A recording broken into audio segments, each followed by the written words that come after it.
Well, welcome everyone to the Minnesota SCORE Chapter's webinar on New World of Digital Sales, Same Old Bad Habits. This is being brought to you by SCORE Minnesota and presented by our own Alan Gorlick. Welcome, Alan. Alan is a talented and well-qualified presenter and SCORE mentor, and I'm sure that you'll find that this is an amazing presentation. Before we get started, just a little bit of housekeeping. The presentation is being recorded and you'll receive a link to it as well as the PowerPoint slides in the next couple of days. The email will also include links to previous presentations. If you have any questions during the presentation, please note them in the Q&A box, not the chat box, and we will answer them at the end of the presentation.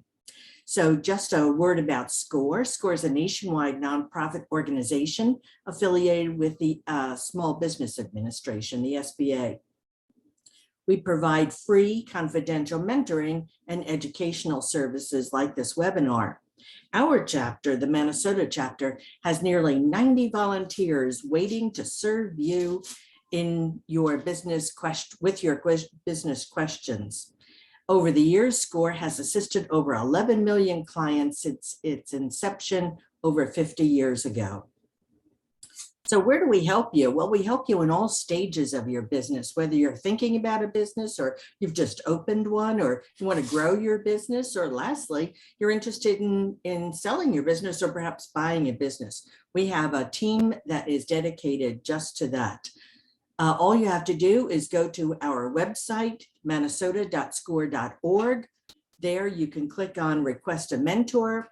You'll also find workshops and webinars, or perhaps a podcast that we have recorded, or search our libraries for additional resources. We have all kinds of templates available for you, maybe a profit and loss template that you're looking for. You can visit our website and find it there. Big thank you to our sponsors and community partners. Without them, we couldn't do the work that we do. And now I am going to turn our presentation over to our wonderful presenter, Alan Gorlick. Take it away, Alan. Thank you, Diane. My first sales job was with IBM, and that was back in the day when IBM was the computer company. They're a mere shell of that at this point, more of a consulting firm, but they were the company you went to if you wanted a high performance computer. And they spent a year, a whole full year, teaching us sales. And so that it kind of covered everything. Many years later, I did sales training for a company called Wilson Learning. And each aspect of sales training, we would do like a two full day, very intensive seminar on each aspect. So today we're going to take that 1 year and those 2-day seminars, and we're going to squeeze it into an hour. So obviously we're not going to cover everything in a lot of detail, but what I want to do is bring up a lot of subjects around sales, things that I've seen work and things that I've seen kill sales. If you're experienced, hopefully you'll still get something out of this. You'll feel it a little bit of a reminder, maybe a wake-up call. If you're new to sales, these may be some areas you hadn't thought about or hadn't used. And you can take a deeper dive. You can look at the resources that Diane mentioned on our website, or you can ask for a SCORE mentor who will help you build your sales organization or do your own sales training. Or if you have a company, you'd like us to come to your company and do an in-house training on sales skills or almost anything else, just let us know. So for this seminar, I've got 3 real important objectives. I want to relate sales fundamentals to the digital environment. It's different, but it's not that different. And I want to give special attention to critical skills, so we'll spend more time on those slides. And because it's my slide deck here, you're going to get some philosophical and ethical notes from me, which you may or may not agree with, but I'm going to put them out there anyway. So the new world, digital selling, we're all in it, we all use it. You can buy stuff in the middle of the night. And I think we could divide the digital selling world into three categories. There's the online world that's purely new to digital selling. You can buy things with no help, like on Amazon. A lot of sites have chat, or sometimes just a chat bot where we're really not talking to a person, but they still have chat. Uh, some are very good with telephone support while you're online. Places like LL Bean are very good at that. Or you can buy something online and pick it up in the store. And some companies have, like Best Buy, have really saved themselves from being lost to the online world by allowing you to buy things online and pick them up in the store. So that's all new to our digital world. That none of those things existed before. The transition was when you could buy things just on the phone, and when 800, some of you may be old enough to remember when 800 numbers first came out, and it was really so cool that you could make a long distance call for free and talk to a real person and buy stuff. And from there we went to CompuServe, and then from CompuServe to the internet. So that was kind of a transition. But even for in-person selling, the world is a little bit different. Customers are much better informed than they used to be because they can do research before they get to the store. They can check out the competition, and they can fact check you. So if you're inclined to stretch the story a little bit, be aware that they may come in already knowing the answer to the question they asked you. So that's kind of our new world. I don't think anything you didn't think of in here, but just to kind of set the stage. But what hasn't changed is people still buy from people. And I'm sure you've all experienced this, where people will walk away from a good deal if they don't like the salesperson. I mean, not always. I mean, if you're desperate for the product, or if it's a product that really the salesperson didn't have that much to do with, you might hang out. But certainly with something complicated like buying a car, if the salesperson annoys the customer will leave. And what also hasn't changed is training is valuable, like what we're doing today. And selling is a process. It absolutely is a process. And you may be a good salesperson who the process is so instinctive that you didn't think of it as a process. Or you may know somebody who seems totally scattered and occasionally gets a big deal anyway. These are exceptions, and every rule has exceptions, but selling is a process. And to mention, IBM took a whole year teaching us their process. And I'm going to talk a lot about car sales, even though many of you may think of that as a sleazy profession. It's really not a sleazy profession. It's one of the best crucibles for learning about selling, because they have the process down and they train their people very well. And that's why they sell cars, right? Now, places like Carvana are trying to eliminate the salesperson, but it hasn't happened yet. And there may be some sleazy salespeople in every trade, but the car business is very good at the process. And so we're going to probably refer to it a little bit during this presentation. Now, of course, you need a great website. This is, again, something that's new to our modern world. And again, I don't think any of these bullets are things you would disagree with or things you wouldn't think of. But just to mention a few, obviously we want something with a great landing page. It's easy to navigate. Automatic resizing. When I meet someone, especially in a consulting relationship, and they tell me they have a great website, one of the first things I do is look for it on my phone. Because if it doesn't size properly to the phone, it's not a great website. Just by definition, it's not. And it's something people don't think of. They do it on a computer or have someone do it for them on a computer. And it never occurs to them that people are going to look at it on a phone or on an iPad or on a different brand computer. It has to automatically look good on every one of those devices, or it's not a good website. You got to keep it up to date, refresh it. Maybe you need an outside service to refresh your website for you, but if it looks the same every week, people are going to stop looking at it. And then some of these other things, I mean, there are whole seminars on Google My Business. In fact, Google puts some of these seminars on. You can hear it right from the horse's mouth how to do Google My Business, but we also do seminars in this area at SCORE as well. And search engine optimization is another area. Now, there's some charlatans in the SEO business. They'll tell you that they have a secret sauce that can beat Google at their own game. Well, you can't. You can't beat Google at their own game. They're too good at it. But SEO is a real thing, and you can have a website that is more likely to be found on the first page if you do the right things. So SEO is good and it's important, but don't hire someone who tells you they can beat Google, because you can't. But Google themselves also put on SEO webinars, and then they'll tell you the right way to be found. So this is all important. This is all new, but it's just setting the stage to the selling fundamentals that we really want to talk about today. Telephone support. We've all been through the voicemail jail of calling a number and dial, press 1 for this and 6 for that and 4 for something else. And sometimes it's great and often it's terrible. So, this is, I think, if you really want to do it right, I mean, maybe you don't. I mean, there are businesses that don't want you to talk to anybody. And so voicemail jail is their way of doing it. And we hate it. And I certainly wouldn't recommend it. But the right way to do it, make sure people can easily find the number.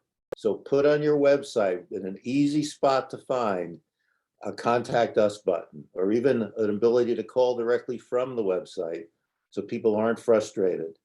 And if it's an automatic answering system where press 1 for this and 2 for that, make sure that it actually gets to the right people and isn't just a way to keep people from getting to people. I used to have a client who was a physician.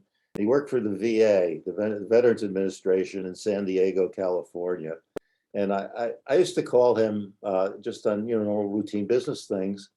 And the voicemail system at the VA was, press 1 for this, 2 for that. And what I used to chuckle about was number 5 was the suicide hotline. And I always thought that if I was standing on the ledge, I wouldn't get to 5. I would have jumped by 4.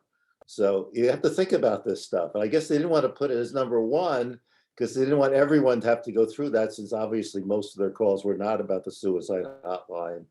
But they probably should have thought of a better way than just having it as number 5.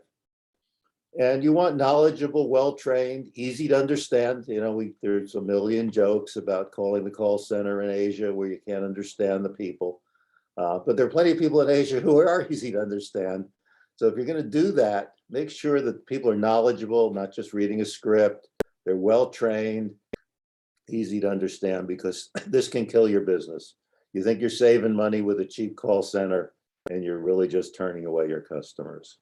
So again, it's a transition. It's more in the modern world, but it's part of something from the old world too.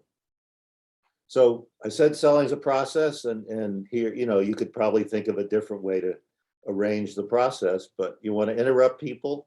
You need to qualify. We talk a lot about qualifying. You need to present and interact. And obviously you need to close, or you're not going to get any sales. And then it's good to follow up depending on your business. And these things they're not independent blocks. I mean, while you're presenting, you're also interacting. You may be requalifying, because based on your presentation, you may say, now that I see how he's reacting to this, he's really not a good candidate for my product, and I can stop torturing him and me by moving on to something else. But the process would have these steps, maybe named a little differently, but certainly you want these steps. So interruption. Well, advertising's been around a really long time. That's not new.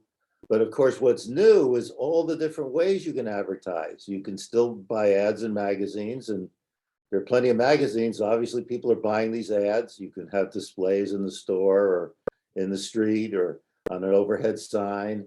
Cold calling has changed. It was miserable. Now it's worse than miserable, because there's all these robocalls. But if you're not going to use a robot, you're actually going to make honest cold calls. It's still, it's frustrating to do, but it's very effective. I used to teach cold calling, and we used to say that the biggest problem with cold calling is that it works, because you kind of hope it wouldn't work so you could tell your boss you don't want to do it anymore. But it works. And you don't want to call during mealtime, or during dinner time especially. But if you do it right, you do it at the right time, and you're friendly, and you're willing to understand that you're going to call 100 people before one of them talks to you, it does work. And of course, in a lot of businesses, it's about referrals. And there are whole seminars on how to generate referrals, how to ask for referrals. So I'm not going to talk too much about that today, but certainly if you're in a business that benefits from referrals, you want to do it right. And there's a lot of theory on what's right and what's wrong, but it's certainly a good way to get business. And networking always existed. People always had networks, but it's a little more formal now. There are networking groups. There's the various chambers have informal and formal networking. And again, there are whole seminars, whole training on how to do networking. So we're not going to delve too deeply into it today, but just be aware that networking works, but you got to do it right. You just don't walk into a new group and go over to each person and try to sell them life insurance. I've seen people do that. They don't come back to the next networking session. They say networking didn't work for me. Well, of course it didn't. You just were annoying people. You weren't selling anything. And of course, you can interrupt people while they're browsing. If you have a store or a storefront and people are wandering around, you can come in and walk over and ask if you can help, or maybe start a conversation. And even chance meetings, meet someone on the golf course or in some other group where you get together for a reason that had nothing to do with what you're selling, but based on a conversation, you can interrupt them. So some of this is as it always was, and some is very new to the digital world. Now, I think qualifying that's why I put it as the first bullet. This could be the hardest thing of all, is deciding if this is a person you want to sell to, and deciding if you're selling the right product or offering to that person. It can be very difficult. And you rely on data in a lot of situations where they profile the perfect client for you. You can rely on your own experience, sometimes just on intuition, because you don't want to waste time on unqualified prospects, but you certainly don't want to turn away the qualified ones. And some people just have a good sense for it. And if you've ever wandered through like Saks Fifth Avenue or a high-end department store wearing a polo shirt and cargo shorts, you may find that the sales clerks don't want to talk to you because they think you're not wealthy enough to buy their stuff. And yet you could be a millionaire who just likes to wear cargo shorts on the weekend. So it can be very difficult to figure out who's qualified and who isn't. And if you're in a business where you take turns, like again, in the car situation, the salespeople take turns. It's, as the next person walks in the door or wanders through the parking lot, it's someone's turn. And in fact, that even became a word. They went from the contraction of "you are up," you're up, to they took away the contraction. They turned it into the word "YOUR," you're up. And so the next person in is called an up.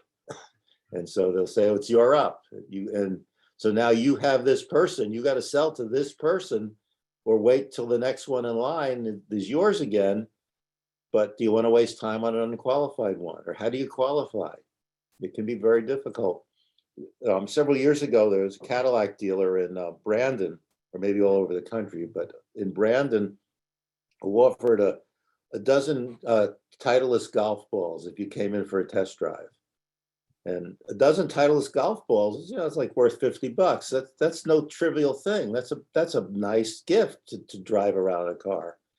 And I was a legitimate prospect. I wanted to try the new Cadillacs that year. So I went in there, and of course, the salesman whose turn it was came and sat down with me.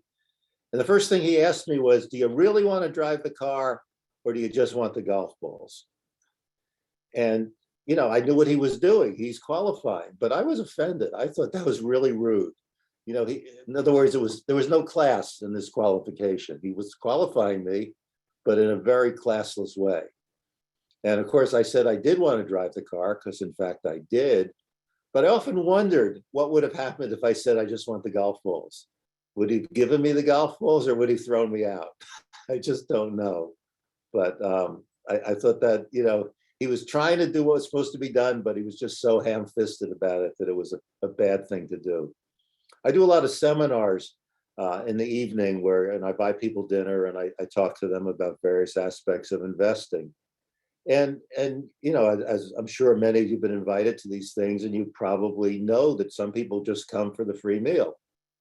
And that's a cost of doing business. We got to buy free meals for 20 people to get the three who are qualified to invest. And again, I've heard people recommend, so just start by saying how many people are just here for this free meal. And if you find out who they are, just put them in a different room. And I thought that was a terrible idea. That's just as ham-fisted and stupid as the golf ball story.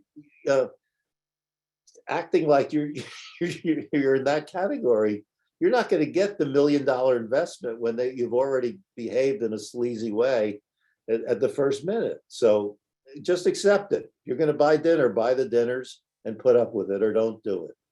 So again, it's very difficult, but you need to qualify. You need to sell to the right people. You need to sell the right products to those people. And you have to know when to pull the plug. I mean, sometimes you got it right, but it wasn't right. And it's time to walk away and not make the 10th follow-up call to the person who isn't going to buy from you. And this is one of the things, this is a part of our modern world. The word is heterogeneity. I'm not even trying to pronounce it. Heterogeneity, maybe if I say it fast. But there's a lot of theory about this. And this is, people have always had multiple needs and played multiple roles. But again, this is considered particularly interesting in the modern world because we're all on the internet. We all have so many ways of learning things that when we come in to buy, we're juggling a lot of stuff. We're wearing different hats. We're in different roles. We have different needs and moods, and we're keying on things we just read, and much more than it used to be. So if you're selling to someone, you have to recognize that they don't just fit in one category anymore. There are multiple personalities, multiple needs, and which one are you selling to today, and which one is the buyer? And so the qualification process becomes even more difficult than it used to be. But you have to do it, or else you're going to miss. You're going to talk past the person, or just turn the person off, or waste your own time. You don't want to waste your time any more than you want to waste the customer's time. So this is a big deal. And note the word, Google it. There's a lot to read on what's happening now in this heterogeneity. And of course, question time, right? You got to ask a lot of questions, but it's not an interrogation. You don't want the person to feel like you just tied them to a lie detector machine, because it's easy to do. You start asking questions, you start firing questions, and before you know it, the person's holding his hands up. Stop. Too many questions. But you need to listen carefully. It's okay to take notes. One of the things they taught us at IBM is if you're going to take notes, you should ask if it's okay. I really don't understand why that is. I never did, but feel free. If you're taking notes, ask if it's okay. But essentially, you can put note taking into two categories. One is you obviously want to gain information. That will help you qualify. If you're going to sell a car, you need to find out what they're looking. Are they looking for an SUV? Or are they looking for a sports car? Are they looking to save money, or are they looking to drive fast? These are things you have to know so you can fine tune your recommendation. And also, you need to smoke out the objections. That's why you want to keep asking questions, not just at the beginning, because you can't handle an objection if you don't know what it is. And I can tell you, having sold in a lot of cultures, I like the cultures where they tell me what's on their mind, right? So like, just to give you some rough examples, if you're selling in the UK or in Japan, the buyers tend to be too polite. They're very polite and often too polite. So they don't tell you what's wrong. They don't tell you what's bothering them, and you can't fix it because you don't know. And so you could leave the hour sales call and someone said, how'd it go? I don't know. Everyone's so friendly. I have no idea. If you're selling in Israel or in India, where they're very direct, they'll tell you they'll just keep interrupting you to tell you what's wrong. But that's wonderful, because then you can deal with it. Of course, you have to be a little more thick-skinned maybe, but I think if you're making a career in sales, you've already decided to be thick-skinned. So I'd rather hear the objections than have them be too polite. But really what you're trying to do, in addition to the information, is you need to create engagement. You need to get the customer to sell it to himself, to start to picture themselves in this environment. Again, a car is a great one. That's why they let you test drive it. You need to create the engagement where the customer feels like, wow, I can just see myself on this beach, or I can see myself in this car, or, oh man, if I had this new microwave, what I could cook with it. When I was in college, I sold appliances during the summer. And if a woman would come in to buy a stove, I wouldn't tell her the features of the stove because they're all the same. I'd ask her what she's going to cook, because then she'd start to picture herself using that stove. I sold a lot of stoves, right? The engagement is really important. Also, and this is true, the second bullet, customers perceive that you are brilliant when you let them talk. They don't perceive it when you talk, they perceive it when they talk. It's hard to do. And of course, then you have opportunities to sell them other things. And upselling is like a bad word. It's a bad reputation. Upselling is bad. If someone comes in to buy something and you refuse to sell them that thing and want to sell them the thing that's twice as expensive, that's unethical. But there's nothing wrong with upselling if someone doesn't really know where they fit in the range of your products, and maybe they want the basic model, but when you get them talking about what they're going to do with it, you realize the basic model is not going to do it for them. There's nothing wrong with upselling in a situation like that. But again, you have to create the engagement first. You can't just jump into the upselling. So we're going to talk even more about engagement, because I think that's a really critical aspect of being successful in sales. But eventually you're going to present. You're going to ask questions. You're going to keep asking questions while you present, but at some point it's time to present.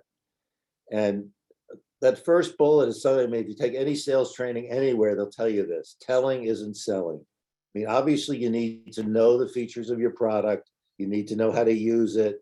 You need to be able to answer questions about, technical details. But if all you're going to do is talk about the features, you're not selling. You're just talking about features. And it's easy to get caught in that. And of course, you're going to start with the features, because you can't talk about engagement until you tell people what your product is. But if all you do is, think about the car salespeople who are the most successful. Are they the ones who can tell you exactly how an internal combustion engine works? Or are they the ones that make you feel really good behind the wheel? I mean, it's just so obvious. So you want to talk less, listen more. You want to look for the cues. Great salespeople are also great poker players. They find these cues. They know who's interested and who isn't. And they control their own tells, right? Because if you're getting bored by your customer, they'll see that. They'll sense it, right? And so if you don't control your tells, you're going to lose business. You got to find them. You got to control them. I think poker's the best analogy to this. The great poker players, and I know some who are great, and they are also great salespeople. It's so similar, because they respond to the cues and they don't let on what they're thinking. But now, ultimately, you have to have a value proposition in order to get the engagement we want. And so I'd like people to think in terms of features, benefits, and value. A lot of sales training stops at features and benefits. So I'm going to spend some time and tell you the difference, right? So obviously features are what's intrinsic to your offering. They can be fixed in the offering. They can be customizable, like color, or you're selling sofas. You can have suede or leather or things. These are all features. The benefits are what the features do, right? And you always want to present the benefits in terms that are important to the customer. But if you stop at features and benefits, you aren't going to create engagement, because engagement comes from the value proposition. Customers have to see themselves using those benefits. That's the key. And this example, this is from before. We're not right. Nowadays, you get fat-free ice cream and yogurt anywhere. It's very common. But several years ago, I was on a long plane ride from England back to the U.S. and I was talking to the woman sitting next to me, And she told me that she represents a dairy company in Minnesota. We were flying back to Minneapolis. And so I asked her what she was doing in England. And she said, well, we have a lot of stores that sell our products. And so I asked about her product. And she didn't say, here's the features, here's the benefits. She just told me those things without using the titles. But okay, the feature was she had, I don't remember if it was ice cream or frozen yogurt, but the example's the same either way. She said that it's fat-free. It's the coolest thing. It's fat-free. And so the benefit is you can, you're not gonna put on as much weight, or you're not gonna have some of the negative effects on your heart from fat if you eat our ice cream. Well, if she stopped right there, it's an intellectual observation and it's very interesting. But then she jumped onto the value. She said, people can eat our ice cream without feeling guilty. And there's the engagement. It's not about the intellectual aspect of there are fewer calories, so I can eat more ice cream. It's, I can eat this ice cream and I don't have to feel guilty. And I thought that was, so I was running a business at the time, and it was a high tech company. As I got back to my company, and I made my marketing people sit and fill out a huge matrix on every one of our features, get from the feature to the benefit to the value. And sadly, it took them a whole day. And on some of the aspects, they couldn't really articulate the value, which is scary at best. But you have to be able to do that. You have to put it in terms so that the customer will picture the engagement and understand the value proposition. Now, another way to look at creating the engagement and selling the value proposition is to understand your customer's critical success factors. This is probably more in business to business, but it can work in business to consumer too. But the way this works is, if you're asking good questions, you're getting it right, you're going to uncover their goals or objectives or milestones, something that's measurable and has a date. A good objective is measurable and we know when it has to be done by, right? But that's not enough. You have to understand what has to go right for them to get to their objective, right? They can usually tell you that, but they won't tell you if you don't ask them, right? So they may say, we need to increase sales by 20% in the next 6 months, right? Well, that's fascinating, but how are you going to do that? Well, the critical success factor might be we have to get our new product out the door. Or it might be we have to hire more salespeople. Or it might be we have to get a regulator to accept our product as safe. Well, those are three completely different things. And if you didn't ask about the critical success factor, how are you going to sell to that objective, right? So it's essential to qualifying. You want to use it in your presentation, and you can't close if you didn't do this. And so just to create another example based on what I was already saying, let's say you heard that they want to increase sales by 20% in the next 6 months. And you're an employment agency, or you're Indeed, or someone big who does this stuff. And you start to go at it. Well, here's my presentation. You spend 2 hours explaining how you can help them hire more salespeople. They don't get a word in edgewise until you finally take a breath. And then they tell you, we got enough salespeople. Our product doesn't work. We need more laboratory people. We need more testing. We need more customer reactions. So you've completely wasted 2 hours of your time and 2 hours of their time. And you may never be able to help them because they don't need more people. So you really need to understand the critical success factors in order to create the engagement and in order to make sure you're selling the right thing. So that's pretty obvious in the business to business, but let's say you're selling to consumers, right? So the consumer might say, I'm looking for, I'm here to buy furniture, right? You're a furniture sales rep, and they're in your store, and maybe it's a really nice place like Ethan Allen, and they're looking at furniture, and you're assuming that they want the furniture that looks the best, right? That the critical success factor to them is to have nice parties and to have furniture that looks fantastic. But that's not it at all. Their critical success factor is they have people in their family who are handicapped, and needs furniture that will accommodate moving from a wheelchair or standing up easily or something like that.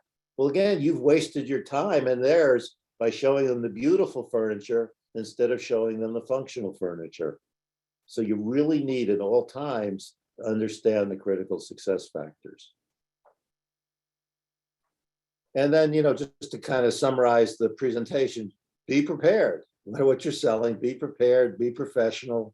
Don't fake it, because if you fake it, they'll know. Your tells will be all over the place. So learn about your products, learn about your customers. Don't go into a big sales presentation without learning everything you can about the buyer, because they'll know and they don't want to buy from you. So more about engagement.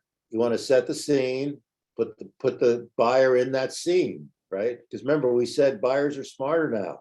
They have more information. You repeating the information that they already got by Googling it is not going to impress them, and you're really not moving the sale along. You have to set the scene.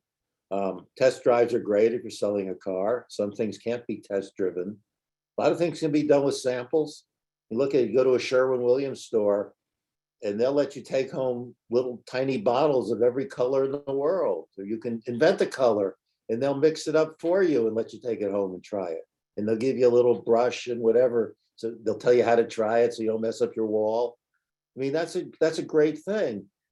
You can go back to the store 20 times and ask them for 20 different versions of blue until you get the one that really matches what you wanted for your front door.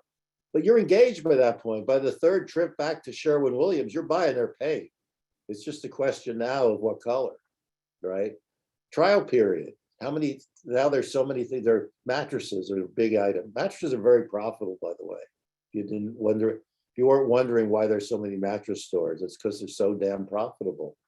Well, somebody wants to skim out that profit. So their mattresses now, like Casper and some other brands that are sold online, right? They come in a little box and they blow themselves up and they give you 100 days to try it, right? I don't know how many they get back, but I'll bet there isn't very many, right? Because what a fantastic trial period. First of all, the trial period made you feel safe because you can buy this crazy thing in line, have it poof up in your room, and they'll come, and you don't have to get the air out of it. They'll actually come take it and with the air still in it, and they'll figure out how to get it out of your house. So now you feel safe and you get to try it. You really do get to sleep on it for 100 nights or 100 days, whenever you sleep. By then you're going to be hooked on the mattress. I mean, if there's something you really hate about it, like you don't like the smell or something, you'll know that in the first night. But if you kept it 100, you're likely to keep it forever. But as I said, it keeps giving you reasons to come back, like with the Sherwin-Williams example. You're now engaged in this paint survey or this paint study. You're going to keep coming back. You're not going to go back to Sherwin-Williams 10 times and then buy your paint at Lowe's. Well, you might, but it's really unlikely. And of course, Lowe's will do the same thing. They'll create the same engagement. And they'll mix the colors and give you the samples and so forth. So keep coming back to engagement because you want the customer to sell himself or herself. If you've ever seen the Carvana ads, right? They've got these car vending machines. I mean, you can see there's one in Brandon, you can see it from I-75. The cars are piled up in the vending machine like Coke bottles. And well, I think if you go there and you watch your cars coming down the vending machine, you're engaged. You bought the car before you even stepped in it, right? Because you're playing with the machine. So, and Carvana couldn't have existed without the internet, but they're still selling in a way that transcends the internet and causes you to create the engagement for yourself. Now, handling objections. I'll give you some of my ideas about it. There are, again, full seminars on how to handle objections, and you may have other ways that work better than mine. But first, the 3 don'ts. Don't argue, don't get annoyed, and for sure, don't ignore it. I mean, I've seen so many salespeople, when they don't know what to say, they ignore it as if I never said it. But arguing is also bad. If the customer says, your products just don't stand up the way they should. I've had some before and they just don't work as well as they should. it makes no sense to say, well, you must have gotten a few lemons. Our stuff is really great, right? Well, you think someone's going to buy from you after you told them that they're jerks for for bringing up an objection, but ignoring it is almost as bad. So the theory that I like, which some don't agree with, but I like, is agree with the objection. Someone says, your products are really expensive. Say, yes, they are expensive. Just agree with it, because that disarms the person immediately. They're not feeling, because it raises your stress level to bring up an objection, even if it's a minor one. Even if you say, well, I really like this car, but I can't go with that red color. I just don't like red. It sounds like so minor a thing, but it already raises the stress level. So just agree with it. Just say, you're right. Red is an unusual color. You come back to it later, but first is agree. And when you're agreeing, you can't have a but in the sentence. You can't say, red really is an unusual color, but a lot of people like it. Because as soon as you say but, they forget everything you said before the but. But starts a new sentence, and it's the only one they remember. And it's so natural. You want to say the but, you got to swallow it. You just have to do it. So the three things that I would recommend are, you can turn it around with a question. What colors do you like better? Right? Now it's a common thing. Well, I really do like red. I just don't like this red. Or I love silver colored cars. I've always liked silver. Right? Now the customer is talking, the customer's getting engaged, and the stress is gone. So sometimes you can just turn it around with a question, just leave out the but. You can counter without pointing out that you're countering. So often that happens later, not immediately after. Agree with the objection, and then later bring it up again. Say, you brought up this red color, and you have to thinking about it. We've sold 10,000 cars this year, and you'd be amazed, but 1,000 of them are this red. Are you sure you don't like it? Right? So you've responded, but not at that minute, not when the stress level's high, but much later when you can counter without pointing out you're countering. And then there's I want to say the famous feel, felt, found, because it's used by so many smart salespeople, and I've seen it in so much sales training. But it essentially, client says that, your prices are too high. I've been to a lot of stores, and your prices are just too high. So you agree? Yes, our prices are high. A lot of our clients feel that way. And I understand why you feel that way, but they found when they really shopped around that our prices are high for a good reason. Our products last longer, our support is better, our deliveries are quicker. I mean, whatever, you must have some advantage. There must be a reason your prices are higher. So do the feel, felt. I know how you feel. A lot of our clients felt that way, but here's what they found. And almost with those three words. I mean, you don't have to invent three synonyms. Use those three words and do it well, and do it calmly, and never use the word but. And it's a very effective way to handle an objection. And then at some point you got to close. You better ask for that order. You can close anytime, but not too soon. I mean, not like when, oh, welcome to our store, and what can I sell you today? Right? I mean, you got to get somewhere in the process, but you don't have to wait till everything. If you see they're ready to buy, close, do it. And sometimes you have to ask for the order in an indirect way. Say, of these three choices, you seem to like the car with the leather interior, but you also seem to like the car with the bigger engine. So, which one do you really want? Or set up a trial, or talk about payment. Don't talk about the product anymore. Just start talking about payment. Were you going to buy this on a credit card, or would you like to learn about our credit terms? Get them talking about how they're going to buy, because it's harder for them to say, wait. I told you I'm going to buy, but I'm not really going to do it. Right? If they're willing to engage in these things, they're going to probably be a buyer. And then know when to shut up. And this is so important. And just to try to give you an example, let's say that you're selling furniture, and you're into your closing pitch, and you say to the client, so I think that this furniture is exactly what you said you wanted, and we've done the measurements. It's going to fit perfectly in your living room. It's a color you like, and from what you've told me, this fits into your budget. So, our trucks are in your area on Tuesdays and Thursdays. Which day is a better day for you for us to deliver the furniture? At that point, you have to shut up. Whoever talks first loses. And if nobody talks, do something else. Shuffle papers, go to the restroom. Do not be the first one to talk, because I've seen it happen. You want to fill the space. Nobody said anything.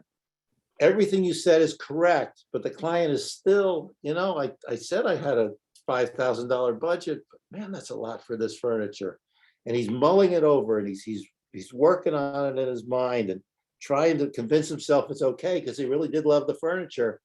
And you talk first and you say, maybe it's bothering you that we couldn't get this recliner in leather. Would you like to check for leather? He says, yeah, check for leather. And then boom, he's out the door.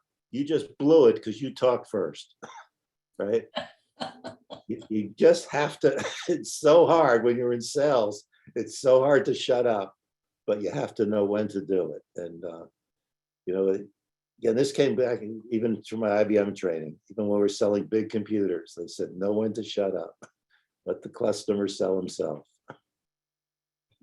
And this is some of my own philosophy here. I told you it's my seminar, so you get to hear some of my philosophy. But you got to own it. It's your problem if it went down. Whether you lost an individual sale, you lost a client, you lost an opportunity, you have to own it. You can't blame the price, the competition, the features, the sales prevention team at your company. I mean, there's salespeople have more excuses than almost any other profession for what went wrong. And there's truth in all these things. I mean, maybe your price is high, right? But other salespeople have sold your stuff at that price, right? So what did you do wrong? Did you not qualify the client? Did you not properly explain why your price is higher? Did you miss some cues during the process? I mean, if you don't own it, you can't fix it. You can't do better next time. So even though these things may all apply, you have to own it. You lost the sale, it's your fault, and you better do something about it, or you're not going to be successful. Again, that's my philosophy, but I've done this with worldwide sales forces. I've sat people down and they say, well, we couldn't do anything. They won't buy from French people. I mean, you just would be amazing the things people come up with, and you have to get them to own it so they can fix it. And then don't forget the salespeople who aren't officially in sales, your front office staff, your receptionist, your admin people. I mean, if you're a selling business, you probably obviously think about this, right? If you walk into a car dealership, there's a receptionist. Receptionist is well-dressed and friendly and often attractive. And how can we help you? What can we do? Would you like some coffee, right? They get it. But how about in the doctor's office, right? How often have you walked into a doctor's office or a dentist office and they barely acknowledge you're there, and they're unfriendly, and they throw clipboards at you. Here, fill this out, and it's there are people whose whole job is to help doctors fix this problem because it's such a big problem.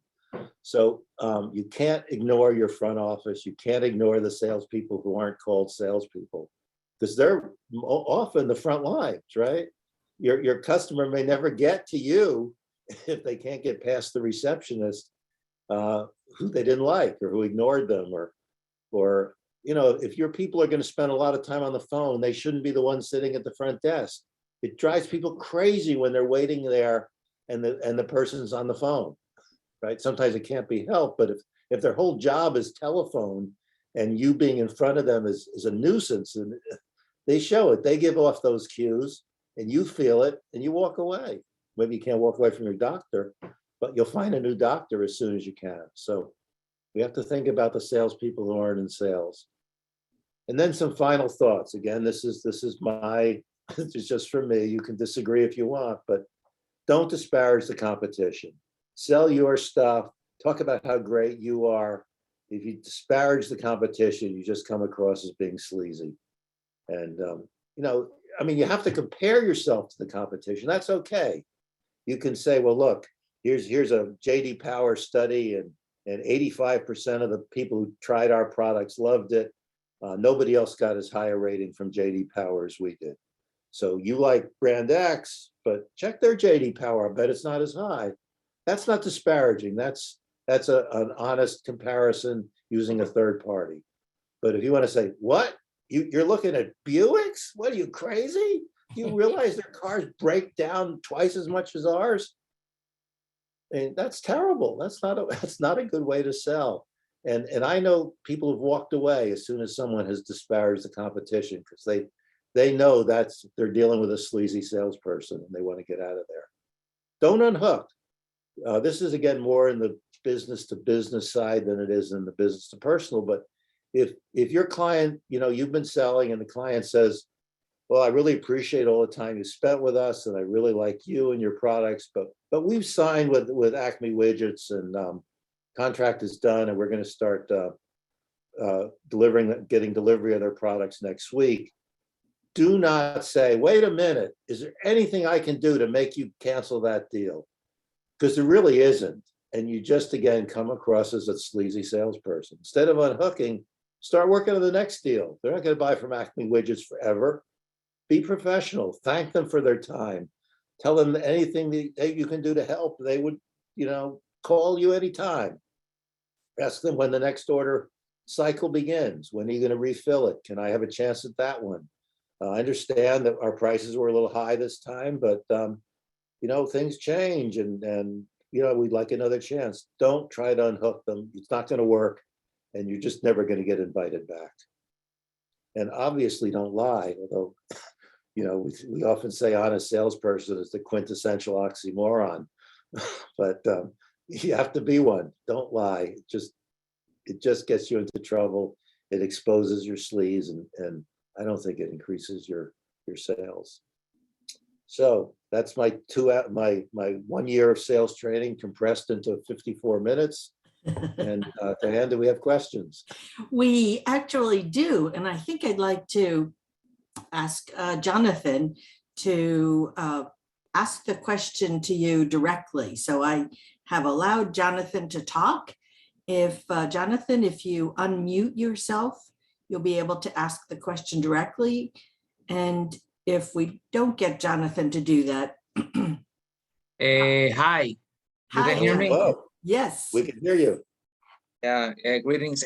My question is, for example, I'm working with my business is an marketing firm, and we use the term business development, but it's pretty similar with the sales process. So, what I have the question that question. What is the difference between the business development and sales?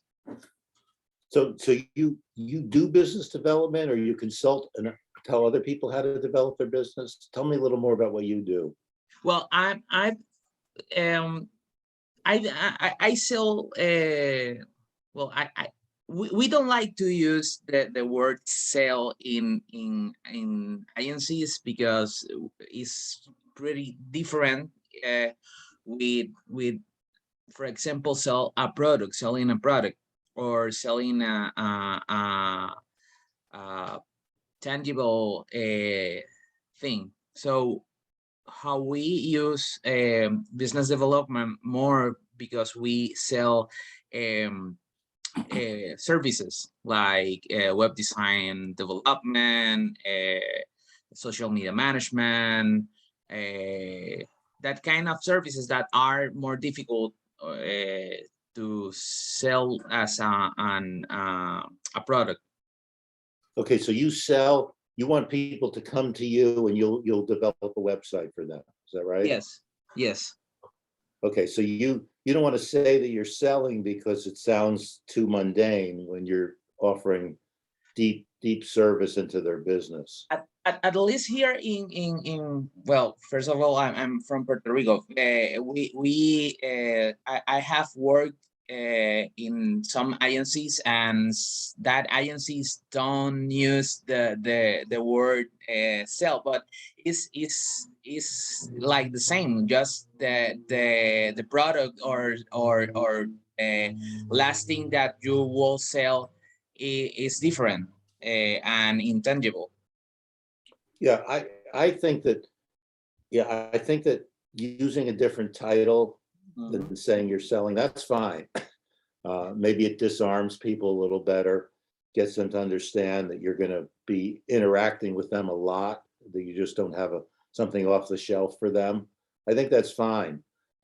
But it is selling still. You're still selling, and a lot of these things we talked about do apply.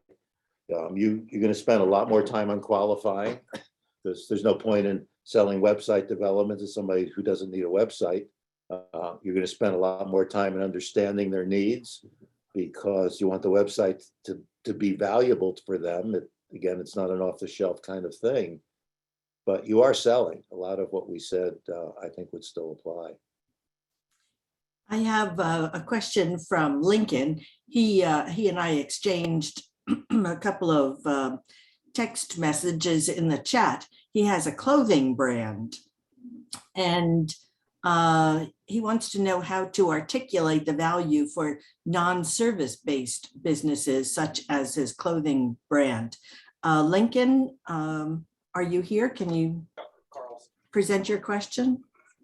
Yes, so that's been the question that I've had for a while, because I have a clothing brand and I'm trying to figure out how to relay the value proposition of the brand itself. Because I can tell you what the story is and what the purpose of the brand is, but how to relay that to the customer is something that I haven't resolved. Well, if you just met me on the golf course and I said, why would someone buy clothes from you? What would you answer? So I would say the purpose of the clothes is to serve as a reminder while you're on your journeys, on those days when you're feeling low, when you don't have the motivation, when you want to give up, when you want to quit. The artwork or the wording on that piece of clothing is to inspire you and motivate. So you have, your clothing has sayings on it, quotes, things like that? Messages, it sounds like, of some sort, Lincoln? I'm sorry, can you say that again? My connection's breaking up. Yeah. So your clothing, are they T-shirts that have messages on them? Is that, how does your Yes. clothing inspire? So the designs are intended to convey a message without being preachy. And so it's supposed to be inspirational messaging. Like I have a shirt that says "Born Winner," and it's just.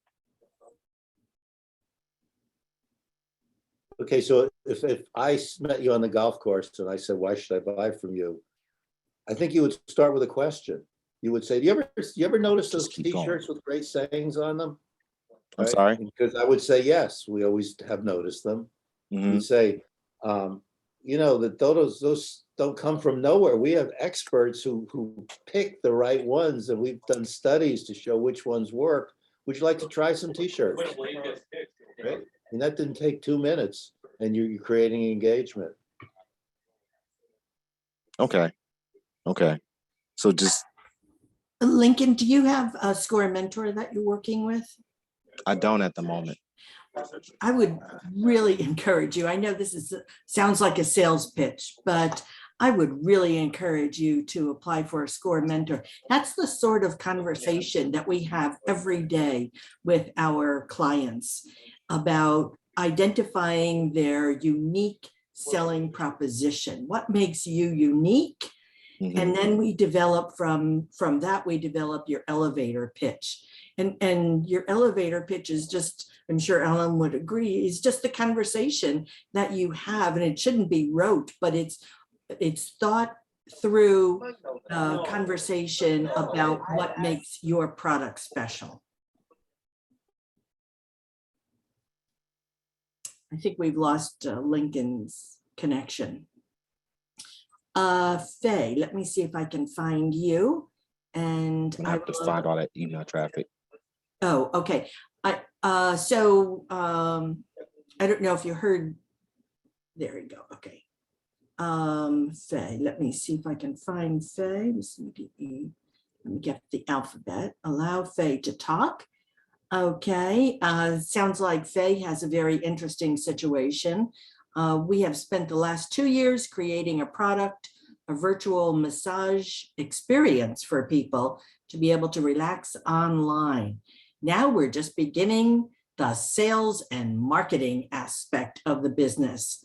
I would like to see how I can transition to this new hat from the relative comfort of product creation or to the rather scary role of getting it out there. Do you have any tips on how to get past the initial fear of selling? Kay, I see that you're with us. I am. Hi. Can you hear me? Yes. I can hear you fine. Are you already selling products or you've just been in development all this time? Well, our massage practice closed with COVID. And so we've been creating products this whole time.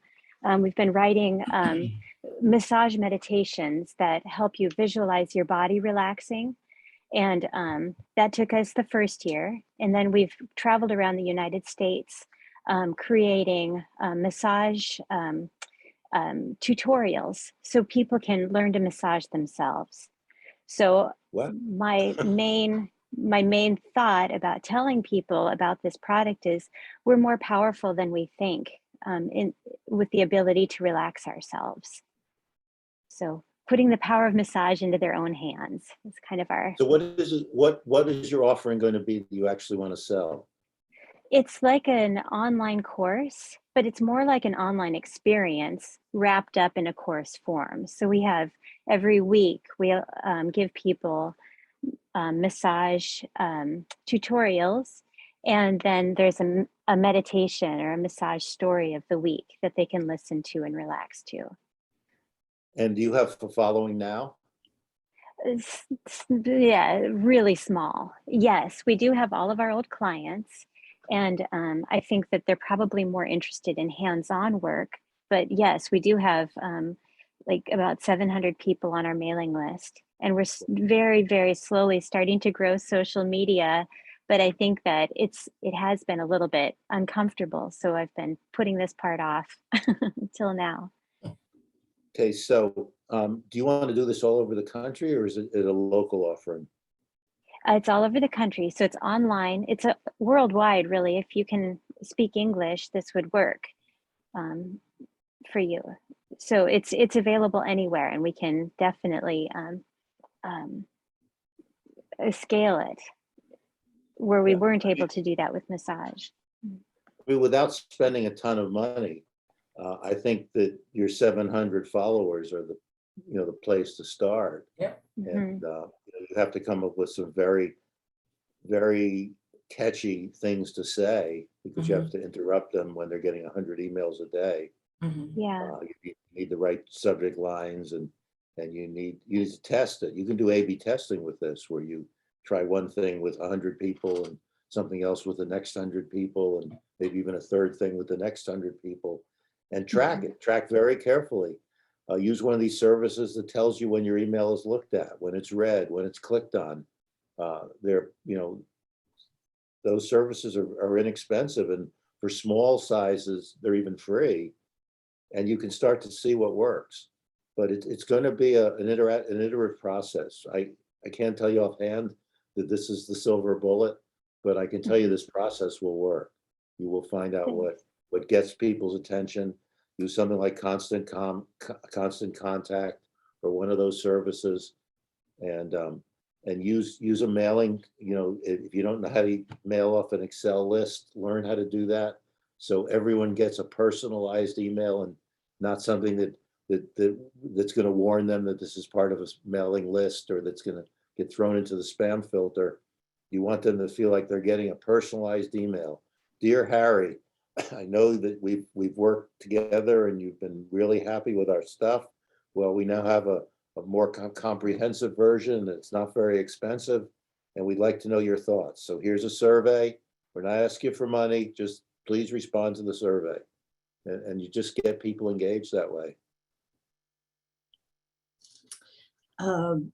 We have one more question. It is from Silas. And again, I'm going to allow Silas to talk. Would you recommend the same sales principles of this presentation for B2B consulting service sales? Silas, are you with us? I am. Do you hear me? Yes. Hear you fine. Yes, Well- absolutely. If you're selling consulting services, I mean, that's where engagement really matters, because if you're just selling it as an intellectual thing, it's hard to sell. Consulting is expensive, and people feel like, why should I pay somebody all this money to tell me what I already know? You have to get them to feel like they're partnering with you, and that now they have someone who really knows, who isn't beholden to the internal politics of the company, and can tell it like it is. I would say so many of these skills absolutely apply to that. And starting with qualifying, are you talking to someone who's ever going to buy a consulting service, where they just want to get some free advice from you over lunch? Give the free advice, but recognize that that's all you're going to do. It's hard to do, but and also during the qualification, like I've done a lot of business consulting, and some of my clients just hired me to agree with them, so they can go back to the board and say, well, I brought an outside consultant and he agrees with my idea. Well, that's easy to do if that's all they wanted, right?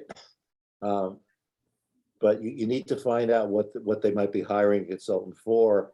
And also in the qualification, make sure they have budget. So you're not chasing them for 120 days to get them to pay you.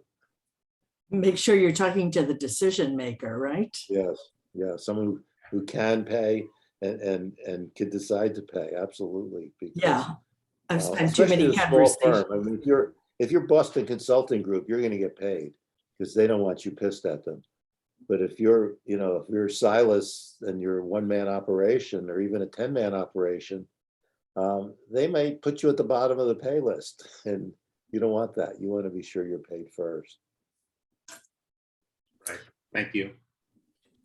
Thank you, Silas. I think that's all of our questions, but I have to tell you that I have a family member who works for Carvana in Phoenix, and we have bought 2 cars from them and we have sold 2 cars from them. And they do it right. They walk you through the whole process. It's very painless. You go online, they tell you how much a car is worth. They offered me $6,000 more for my car than the local dealer did. So it was a hard decision not. That's great. I love to hear these success stories. Well, they're working on it. All right. Well, I think we've answered all of the outstanding questions. This is phenomenal. You really did a great job, Alan. And you did give us a year's worth of information in 1 hour. And there's a lot here to digest. So for those of you who are still with us, yes, you will be getting a link to this video, and you will be getting the slides deck. And so you'll be able to review that. If you have not applied for a mentor, minnesota.score.org, please consider it. Alan is available to co-mentor. Can I throw you under the bus, Alan? That feels more like riding on the bus. That's okay. That's what we love to do. That's what we're here for. We do it for free, and it's never paid for. Sometimes people will say, well, at what meeting are you going to start charging? We're never going to start charging you. Sometimes we work with clients for years until they finally launch. And even after they launch, we work with them. So please consider going to minnesota.score.org and click on apply for a mentor. and see the other resources that are there. You are going to be getting a follow-up email with a survey. If you would take the time to fill in that survey, it would be wonderful. Tell Alan how great he is. He really, you know, gets off on hearing about that. Not truly. He is a very humble person, but we all like to hear that we did a good job, don't we? So if you take a moment to do that, and in addition on that survey, it's an opportunity for you to tell us what future webinars you might be interested in. I am the education chairman, and I'm always looking for ideas. So please do that. We look forward to you coming to our next webinar. We have them every Wednesday on a variety of topics. And thank you, Alan. You are fabulous. Thank you. Thank you. Bye all.